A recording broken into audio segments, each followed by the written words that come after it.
Good evening, everybody, and welcome back, Spartan Nation. We now head out to the man, the legend, the way of life from the Spun.com, Matt Hladik. He is the chief purveyor, editor, all of it at the Spun.com, the best sports aggregate site on the web, in my opinion. He just does such a terrific job. Matt, I want to dig in with you on a subject that we've talked a lot about all offseason. And you guys had something up about it at the Spun, but I want to dig into it. Neither one of us is saying that Jim Harbaugh should be fired. Nobody here is saying that because he is Michigan's only hope. I mean, nobody wanted the job, so they hired Rich Rod. Nobody wanted the job, they hired Brady Hoke. He is their only hope. So anyone calling for him to get fired is just ridiculous. But here's the problem. The expectations were so high, and they are just not that good. Your thoughts on what's going on at Michigan? I think that, the biggest issue is, and I saw there was a segment last week, we wrote about it on Fox Sports, where Colin Cowherd defended Harbaugh and basically said that Michigan's a place where you should win, 9 or 10 games a year. And he's basically averaging 9.5, 10 wins, per season. But the issue is that not that he isn't winning games there, it's the type of games he's winning and the ones he is not winning. The record against top 10 opponents, not good. The rivalry game record is not good. No Big Ten East titles, no Big Ten championships overall. I think that, and you've seen the same struggles for the last, few seasons. This is now Harbaugh's 5th season in Michigan, and he still can't get the quarterback situation down right. That's a major indictment, especially considering that's the position he played his whole career. So I think that, while he has done a better job than some of his immediate predecessors, I think that the reason why it's still looked upon as underachieving is that he just hasn't taken those next steps, and he has not been able to beat these quality teams that Michigan fans expect to beat, and he's expected to beat as someone who's to be an elite coach in college football. I have said to you before, and since he got hired, and you've been on the show the entire time he's been there, and you tell everyone if I'm lying, but I've told you privately, I think the only way he leaves is to be a big dog in the NFL where he gets full control, or if he gets tired of the fans and their criticism. Do you expect Jim Harbaugh back next year? You know what? I think I still have to say I expect him back, but it wouldn't stun me if he's looking for, a way out, especially because I think he still would be a guy who would attract attention in the NFL, even after, the way his tenure ended in San Francisco and the fact that he hasn't hit all the benchmarks at Michigan.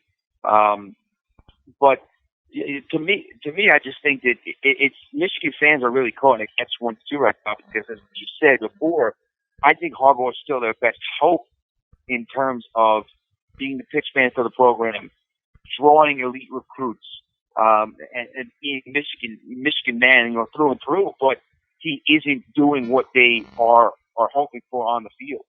So I still think he'll be back, but if he did leave, it wouldn't be, the craziest thing in the world. You guys had a video showing how bad things were for Michigan's offense. Can you talk about that video? Yeah, and to be somewhat fair here, this happened in the fourth quarter. It was 35-8. The game was already over, so it wasn't like it would have had an impact on the outcome. But this is just one of those things that shows you when things are going poorly for a team, they're going poorly. You just don't catch breaks. 35-8, third down and long.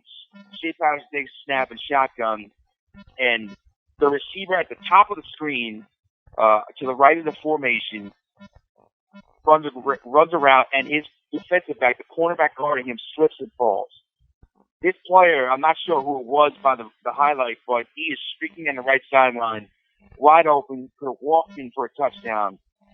And, it looks like Shea Patterson's read, his first read to the left, and it trips to the left, so it would make sense. But he wasn't able to get all the way back to the backside of the play, and he ends up throwing an incompletion on what could have been an easy touchdown. And again, his first read looked like it was to the left. it wouldn't have had an impact on the game. But it's just one of those things that you see when things aren't going well for you offensively, things aren't going well for your team. Even when you catch breaks, you can't maximize them. When I call him and his assistant answers, boy, you know he's gone big time. Matt, talk about Brian Kelly responding to allegations of Notre Dame faking injuries.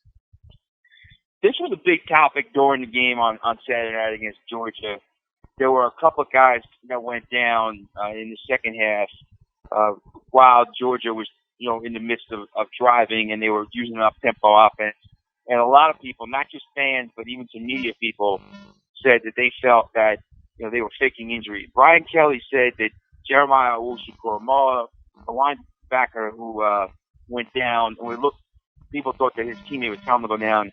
He was apparently evaluated for a concussion. He also said Georgia doesn't play very fast, which is probably something that the Bulldog fans weren't happy to see. And he said another player, Asmar Bilal, another linebacker, was cramping. So he went to bat for his guys, said that they weren't faking injuries. It's always something that comes up anytime there's a team driving the ball and you see a guy go down, unless it's obvious. There's always talk about their faking injuries. Some of them did look kind of conspicuous, but Brian Kelly's saying that these guys are really dealing with issues, and that it was unfair to them for them to be accused of just some gamesmanship. A national columnist is predicting a major coaching shakeup at Tennessee. I've heard this before that from people down there that told me they thought this was going to happen. Talk about it. Yeah, Pete Thamel from Yahoo Sports said he thinks that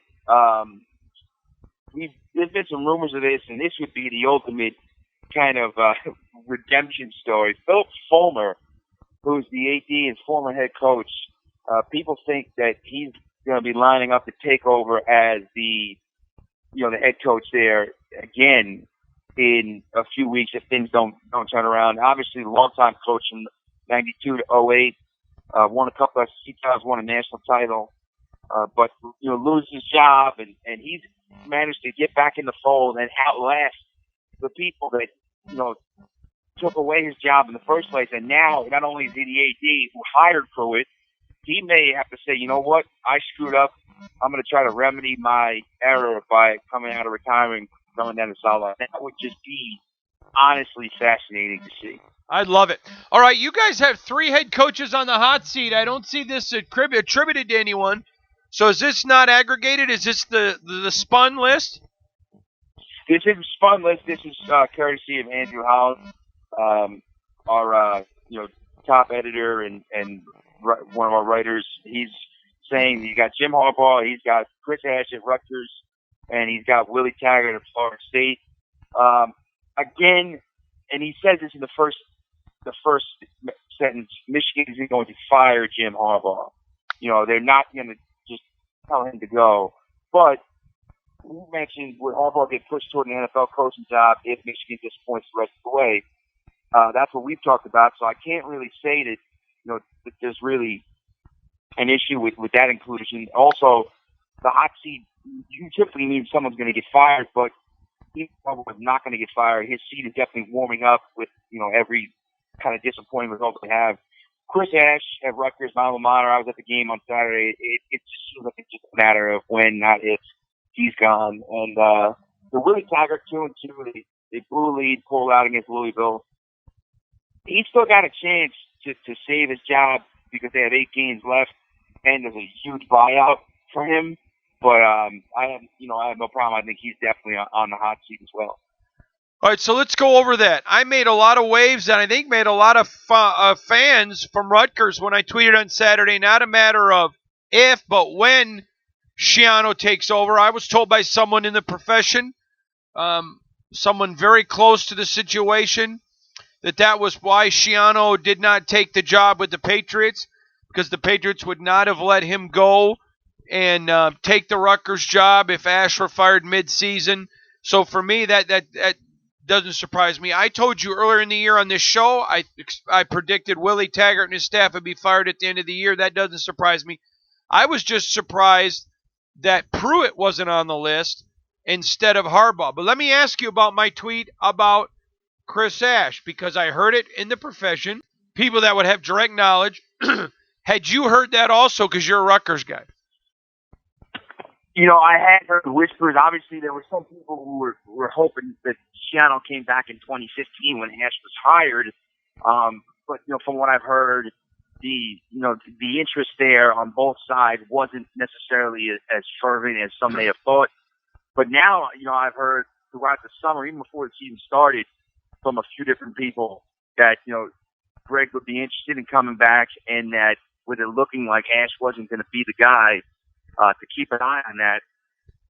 And so I have heard some of the similar things that you've heard. I think that when you talk about the debate within the Rutgers fan base right now, the main topic is, would you want Schiano back or not? And I think it seems almost like it's a little bit of a gap between it's almost like a generational gap in some respect, because the older fans are seem to be more inclined to say they definitely want him back, because these are fans that have been supporting the program for decades, have seen it be bad for so long, and Schiano is the guy who dragged it out of, dragged it from the bottom. They had a decade where they were, a legitimate competitive college football team, produced NFL talent. So they want Schiano back. Some of the younger fans who, may have come up watching the Schiano years when they were good, and now this is really their first taste of the Rutgers being a doormat. They are I think, a little more inclined to say, maybe we don't want to go back to, the old guy. Maybe we want to go back and get a newer face, get a fresh face there. I have mixed feelings on it. I think that when you look at what he's accomplished, at Rutgers, you look at the name that he has still, I think in the recruiting areas that Rutgers would need to recruit, I think he would be able to recruit at least at first at a much better level than Chris Ash. I think he would be an upgrade over Chris Ash.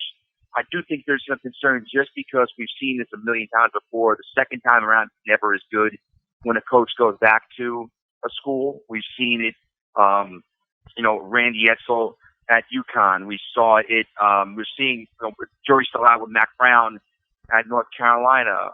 There's been countless other examples of guys going back to where they came, and it doesn't work out as well. So it's fascinating to see, what's going to happen as this plays out. Well, here's why I wouldn't like it. First of all, I don't like Schiano. But second of all, in 2015, he had his eyes set on a Tennessee. He had his eyes set on a bigger job. So now that he can't get any of those, okay, now I'll come back to you. It's one thing to say, I shouldn't have left, and I want to come back. It's another to say, well, there's no one else, so you're the biggest of what's left. I'll take you. To me, I don't like the optics. Well, no, that's definitely fair too. That's a fair criticism, and I think that a lot's going to come down to as well. The athletic director, Pat Hobbs, who hired Chris Ash. Pat Hobbs has done a lot of good things for Rutgers outside of the football hire. He's done a great job fundraising. He's upgraded facilities. His Olympic sports hires have been really good. Looks like Steve Peichel was the right hire for men's basketball. But he's going to be judged ultimately on assuming Chris Ash is gone, what he does with this next hire for football, because football is the name brand program at basically every Big Ten school. So if he can't get someone in to turn it around, and the question, there's a little bit of background info, but the fascinating thing here will be, does Pat Hobbs want to bring Greg Schiano into the fold, knowing how much power Greg had his first time at Rutgers, knowing how much power he'll probably want the second time around? Does he think that having Greg back kind of impedes on what he wants to do and steps on his toes a little? Because that's something I've heard too, that, that's a concern of his. So, we'll see how it's all going to, play out over the next couple of weeks and next couple of months. Very quickly, we got 20 seconds. What'd you think of that Michigan State defense? It was excellent, and I have to say that it was a great response by Michigan State to go into Northwestern, which is not an easy place to win, and just totally dominate and kind of take some of the heat off after how poorly the fan base was feeling after the loss to Arizona State. I agree. Matt Hladik, thespun.com. Matt Hladik, thespun.com. Matt Hladik.